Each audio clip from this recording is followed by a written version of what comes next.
line up with the factory stuff here. If I line up this ball joint in the negative camber position with the original holes, you can see that it sits back.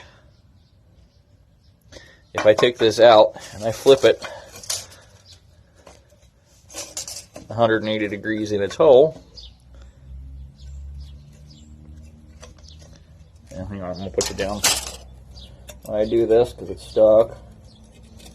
The other thing that sucks is you have to have the shock out to do this most of the time because the shock and the bracket interfere. But now, if I put that into foundry spot, so you can see it's all the way at the end. Now my modification, as you can see, goes back a lot further than that. And this is what I'm talking about. The ears hit right here.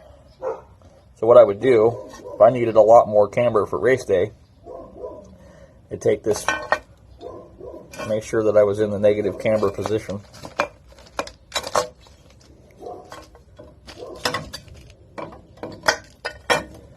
And I can now slide that thing all the way to the back, like so, and I gain that much camber, which is a lot. And it's a simple modification. You're not going to collapse the control arm. You're not killing the strength of this control arm any. All you're doing, or what I do, is I'll make a template, the original holes, and then I'll cut the template right across the middle of the holes, and I'll move the template up, and then I'll trace those in, and then I take a die grinder and I grind it out, and I'm done. If you wanted to get real tricky, somebody could probably come up with some kind of a plate to go in here, but it's not needed. I've never had one fold up here. They always fold up here. Another thing I'm working on is caster adjustments on these cars. Well, here, excuse me. We need to go back and get the caster adjustment washers. What did I do with those? Oh, they're here somewhere in this mess. I kind of threw everything in because it started raining last night. Anyway, they're a thick washer. They're a thick washer with teeth on them. I'm not seeing them. I think I've got them put in the car. Anyway, they go here and here between the bushings. And what this does is this allows the back and forth adjustment of the control arm, the caster, if you will. Okay, camber is tire out positive, tire in negative. Caster is back and forth, and I think it's negative is back, positive is forward. Don't quote me on that, but I believe that's the case. Anyway, originally you would have to undo the bolt completely, take the whole thing out. And then you would have to stack washers in there and then throw it back together and put it all back up in here and then put the alignment machine back on,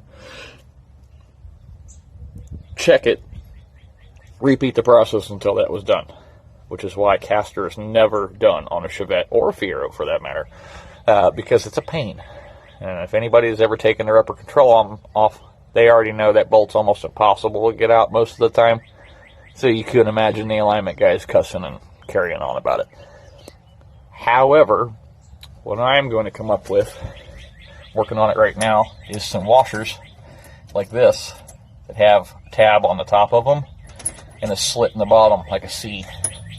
And what that's going to allow me to do is loosen it up and adjust it and just stack washers in there until the caster is correct.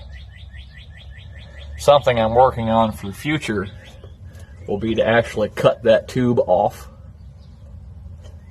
put two studs on the top of the controller or the cross member here, and weld a plate to this that has holes that are slotted.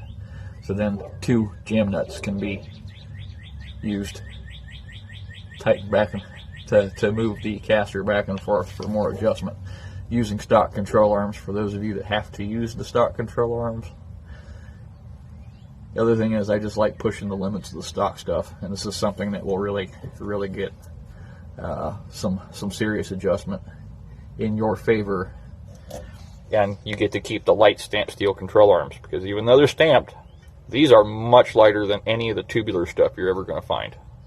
It's also why they bend up real easy. But if you're looking for weight savings, this is a good way to do it.